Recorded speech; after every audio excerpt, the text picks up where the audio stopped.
está nessa escala 6:1. Vamos supor que vai haver uma redução. Uma das dúvidas é, essa redução vai afetar também outros tipos de escala? Eu vou dar um exemplo. Eu trabalhei numa rede de supermercado, onde eu trabalhava 7 horas por dia, de segunda a sábado. Dava 42 horas. O pessoal que trabalha na construção civil, geralmente trabalha 9 horas por dia. E aí trabalha 5 dias, dá 5 dias, dá 45 horas.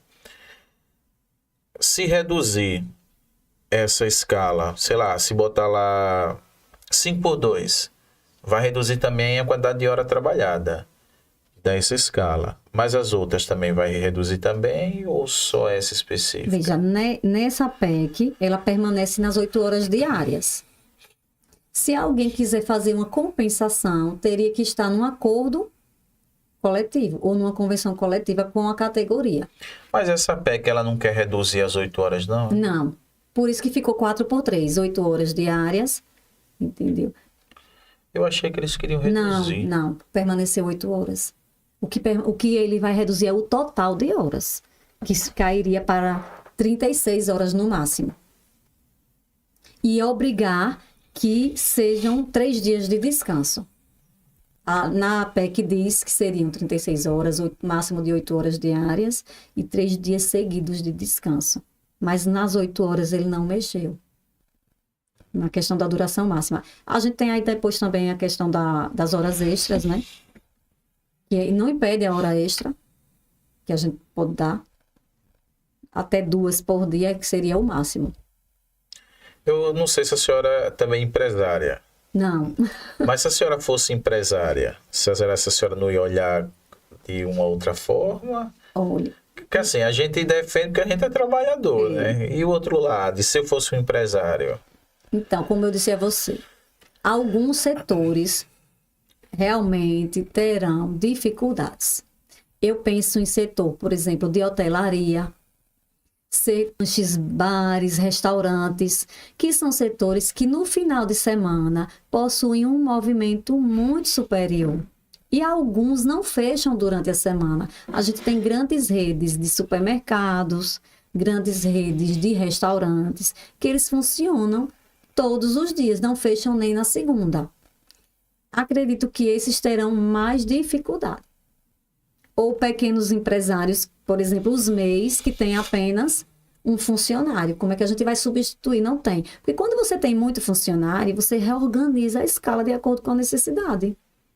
Se eu preciso de 3 dias para dar folga ao funcionário, eu estudo quais os dias que eu tenho menos movimento.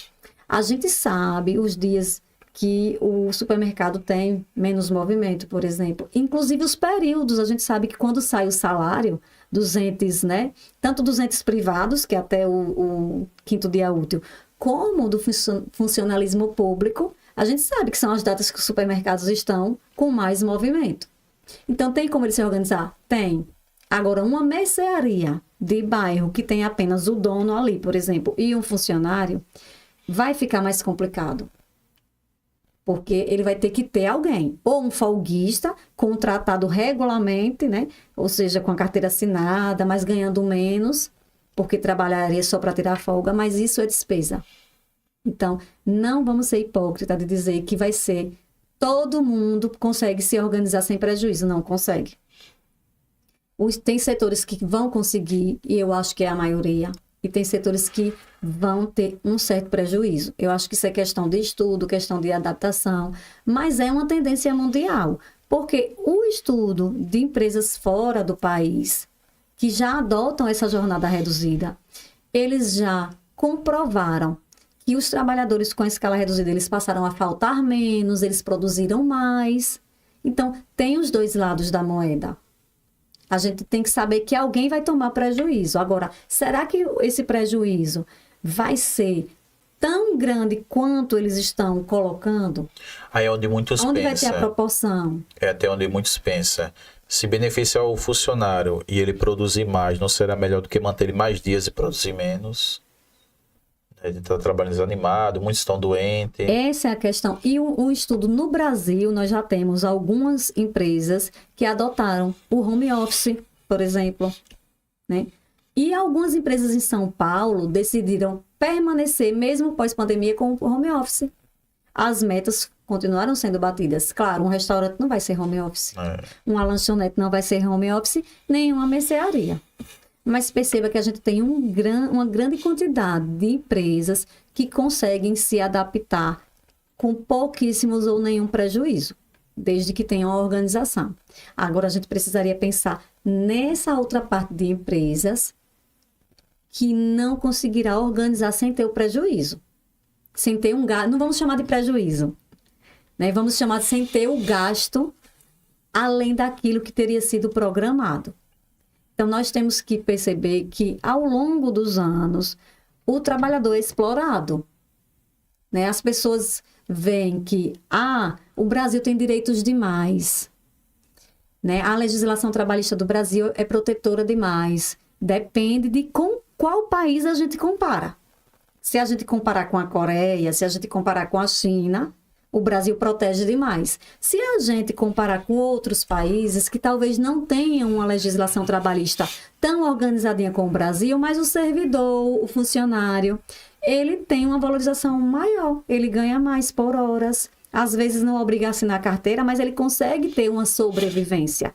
E aqui, para você sobreviver com o salário mínimo, como é essa situação? É difícil. Dificílima. E se você quer, por exemplo, fazer um curso para você conseguir um emprego depois melhor, você consegue?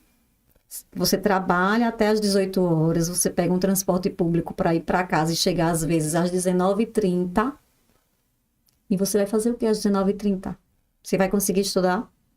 Você vai conseguir aumentar o seu conhecimento, investir na sua carreira?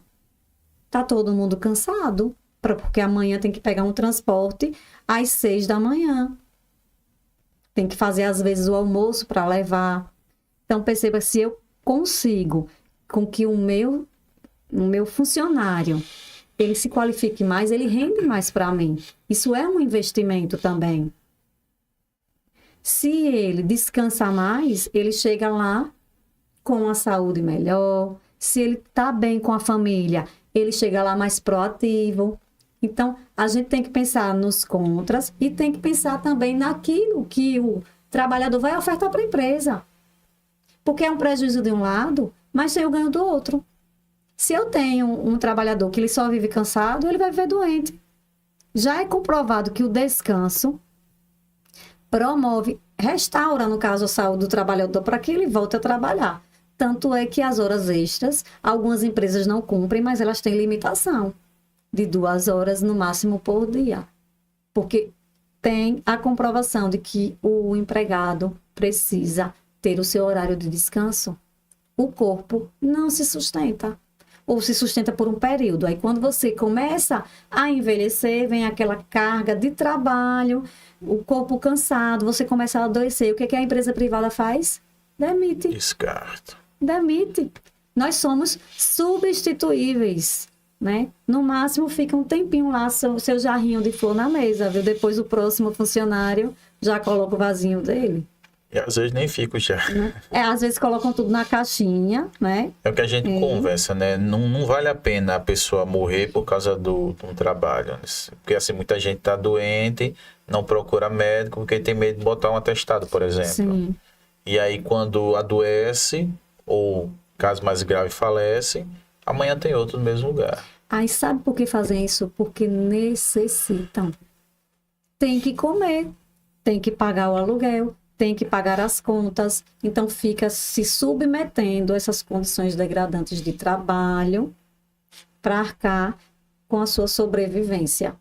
Então a gente tem esse histórico no Brasil de pagar pouco, de a gente ter que conviver com salário mínimo, porque a grande maioria dos brasileiros vive de salário mínimo e o poder de compra é pouco. Você não consegue sustentar uma casa ou mal sustenta uma casa com o salário mínimo.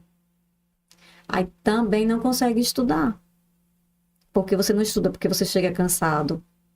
Então, vamos pesar aí os prós e os contras. Se eu quero um país que ele seja desenvolvido, eu tenho que investir em educação.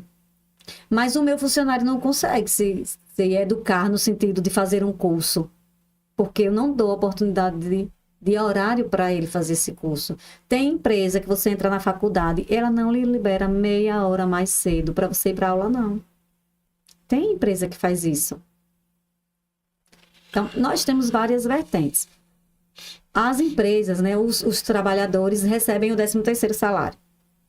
E os empregadores, há muitos anos, vêm com uma campanha de acabar o 13º salário. Mas a gente chega agora em novembro e todos os jornais colocam a informação. Dia 20 sai a primeira parcela do 13º e não sei quantos milhões serão injetados na economia. Então, se esse dinheiro é injetado na economia, ele gira, vai para a mão de quem, né? Do empresário? Porque a gente recebe e gasta.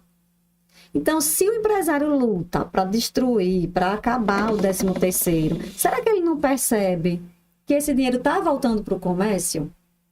Porque rico não gasta dinheiro. Rico investe dinheiro. Quem gasta somos nós. Você recebe seu 10º, você vai reformar uma parede da sua casa, você vai fazer um puxadinho, você vai comprar uma roupa, você vai comprar um móvel que sua casa está precisando. Você não acha pedreiro em janeiro, por causa do 13º, né? E o rico faz isso ou ele investe o dinheiro? Ou ele guarda lá no banco para aplicar? Então, perceba que o pobre movimenta a economia. Com o seu 13º, com o seu 1/3 de férias. Se a gente retirar esse valor da economia, será que o empresário também não vai sofrer? Principalmente os pequenos, porque os grandes têm seus investimentos lá que vão garantir o lucro. E os pequenos, porque você compra no comércio do seu bairro com o seu 13º, além de comprar nas grandes redes. Tem que girar então, a máquina, a gente tem que olhar os dois lados da moeda, né? O 10º é um peso para quem paga? Mas talvez volte de outra forma para o comércio, para a prestação de serviços.